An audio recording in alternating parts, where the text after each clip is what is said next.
Hey everybody, it's Candy, aka Brown Eyed Girl 69.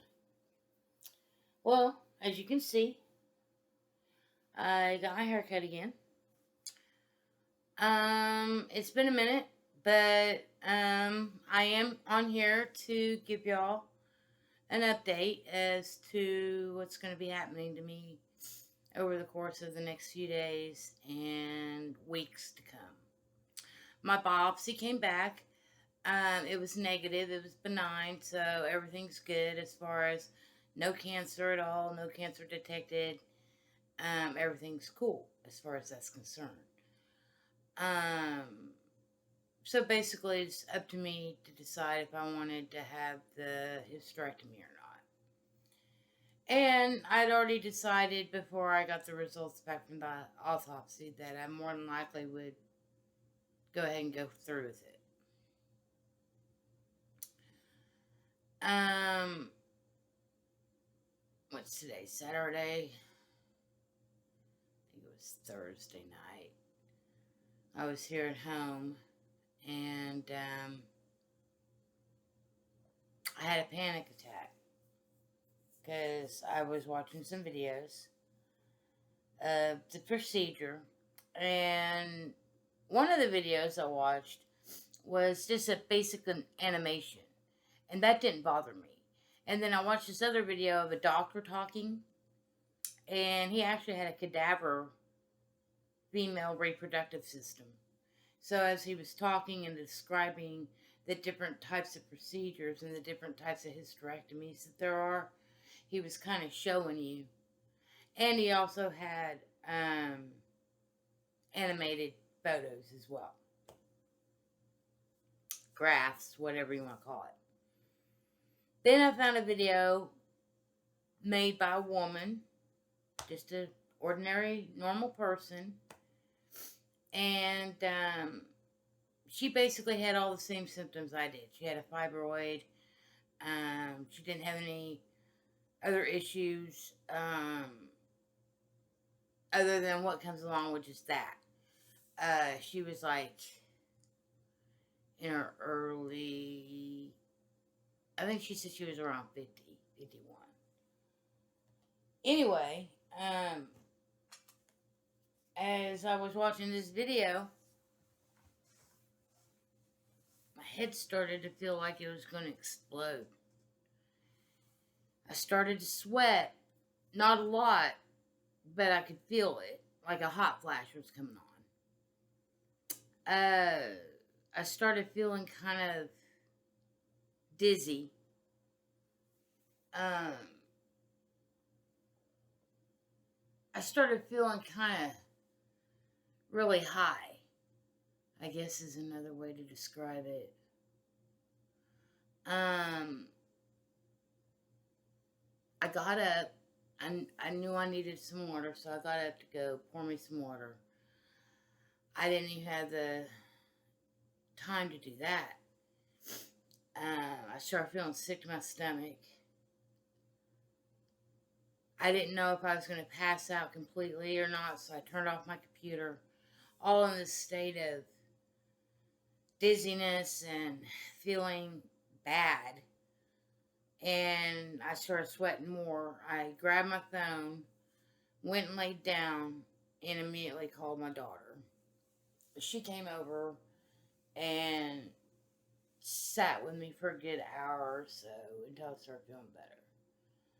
But I realized after it started and while I was on the phone with her that more than likely I was having a panic/anxiety attack. And later on I looked up the symptoms of those things, and pretty much everything that I was experiencing was on one or both of those lists of symptoms.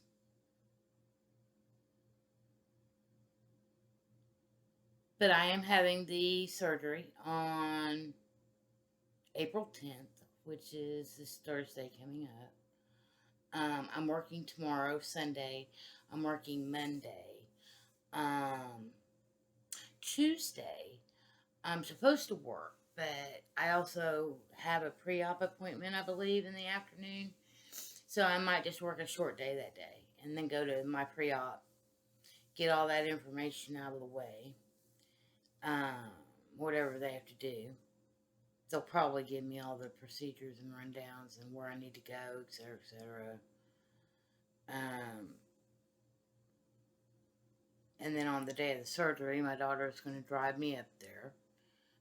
More than likely, she's going to stay around or come back up a little later after the procedure's done. But then I'm staying overnight, and I'll be in the hospital until probably Friday morning.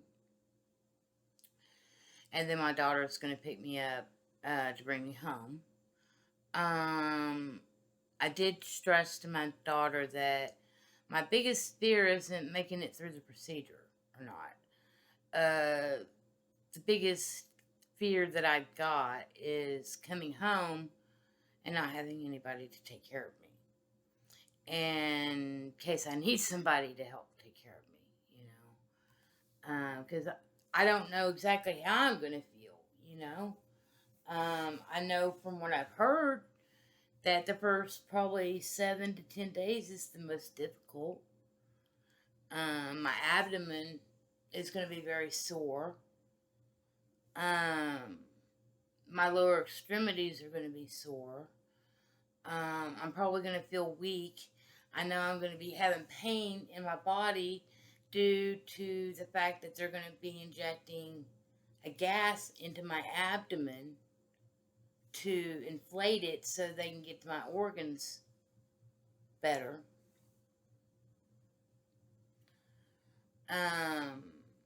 Kelsey, I think, even had that when she had her cesarean.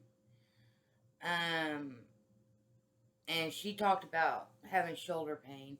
And when her dad had his gallbladder taken out a month before she was born, his main complaint after he came out of surgery and was starting to come to, his main complaint was his shoulders hurting from the gas, because they did, when they took his gallbladder out, they did it via laparoscope as well back then in 1999. I am pretty impressed, though, with how this robot's going to be able to do things. It's going to take an hour and a half. You know, which I guess, hey, I'll just be asleep, you know. Then I'll wake up and be in my hospital bed or wherever, but I am going to have my phone, and once I'm able to make enough consciousness effort and feel like I can, then I'll try to make a short video or come on here and make a post or something. But that's basically what's going on with me. And then I'm going to be off work for 5 to 6 weeks. I'm also in the midst of trying to get short-term disability through my job. I have a paper that I have to fill out. I have to fill out, my boss has to fill out a portion, and my doctor had to fill out a portion. But I think it was like in the end of 2023, my doctor's office quit filling out patient request forms for short-term disability, or FMLAs, which is Family Medical Leave Act. And they started letting this other company called Metacopy do that for them. But Metacopy charges you, and then you won't get your paperwork until you pay. I had to wind up paying $45, and I have the paper right here. One that's not filled out, of course. But this is the portion that the physician has to fill out. Just this little portion from here to here. I had to pay $45 for. And so I paid my $45, and then I think it said within 2 to 3 business days, they'll send me my copy. Then what I have to do is print that copy out, because it'll have my doctor's information on it. and then I fill out my portion. I give my employer the other portion to fill out, and then we fax that to the appropriate office. And I think within a week, 8 to 10 days after I've filed and they've received my information, everything's confirmed, then that's when I'll start receiving checks.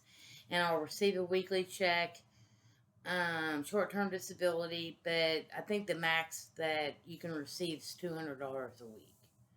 So if I can receive the max, but my guys seem to say that I'd receive about $175 a week, which is about right, you know. I might receive the full 200, but whatever. I'll at least receive a little bit of money, and all my bills for April, I've made enough money this month to pay all the bills for the month of April. So I'm covered for the month of April. Other than just needing extra spending money for whatever. But I'm pretty much covered, and I still have a little bit of money left over in my pocket, so that's a good thing.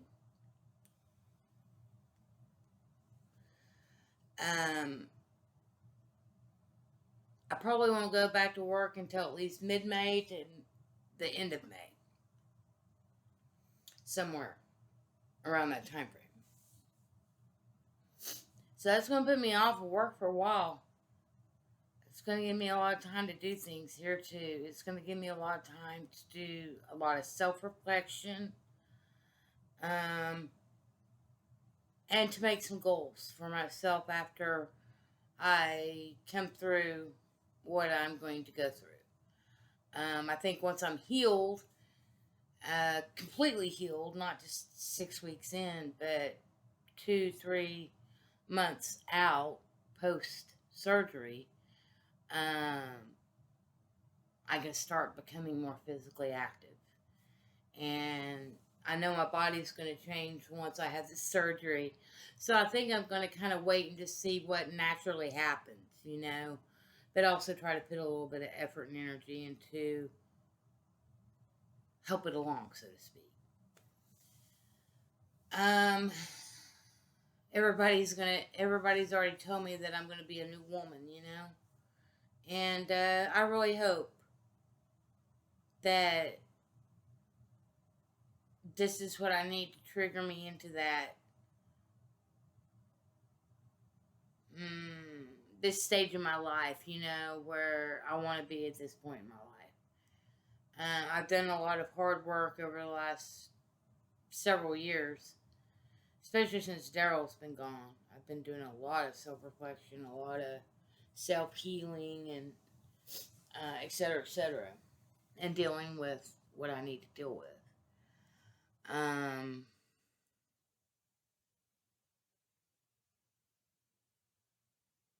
So it's been a good thing. And I think this is going to be a good thing too. It all kind of came on suddenly. But honestly, we create things. And we don't realize, I think, how strong our thoughts are or how powerful the mind is. Like I said, just the other night, me watching a few videos triggered physical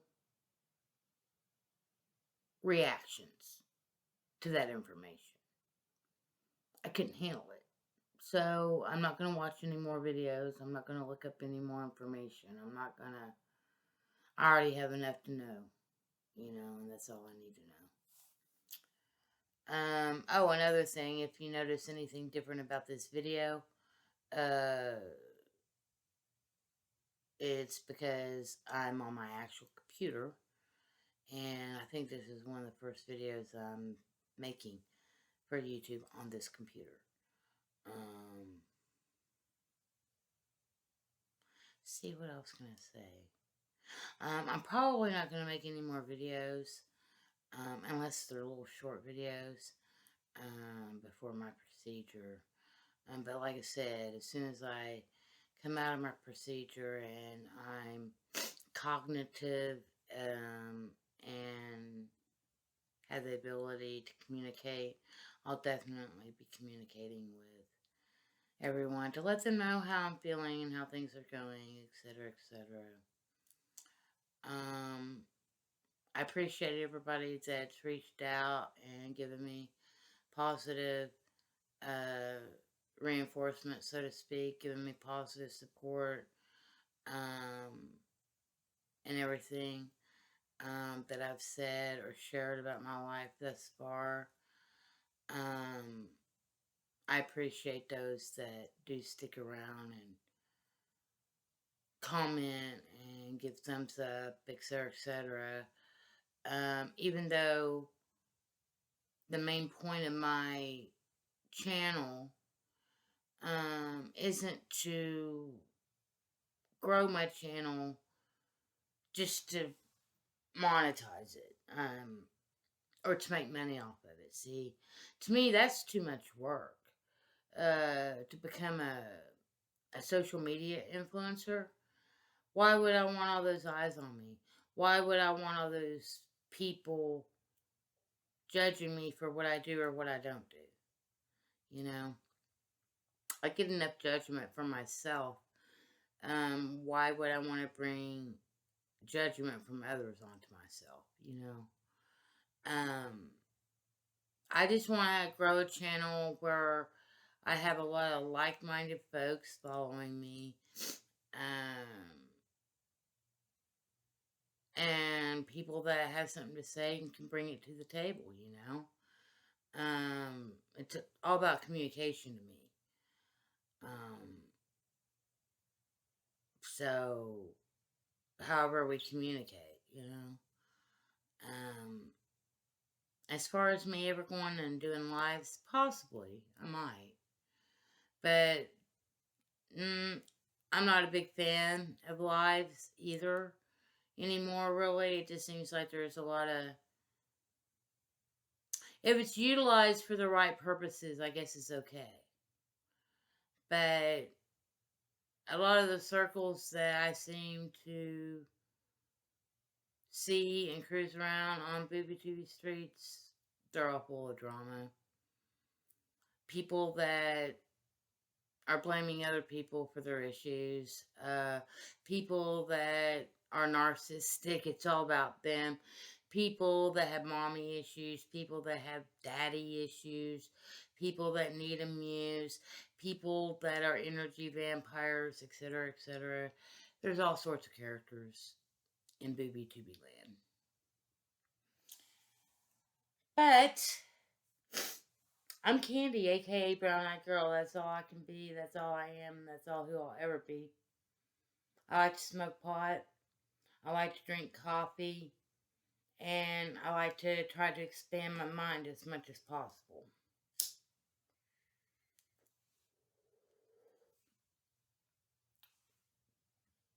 Peace, love, hugs, nugs. And until the next time, I'm out.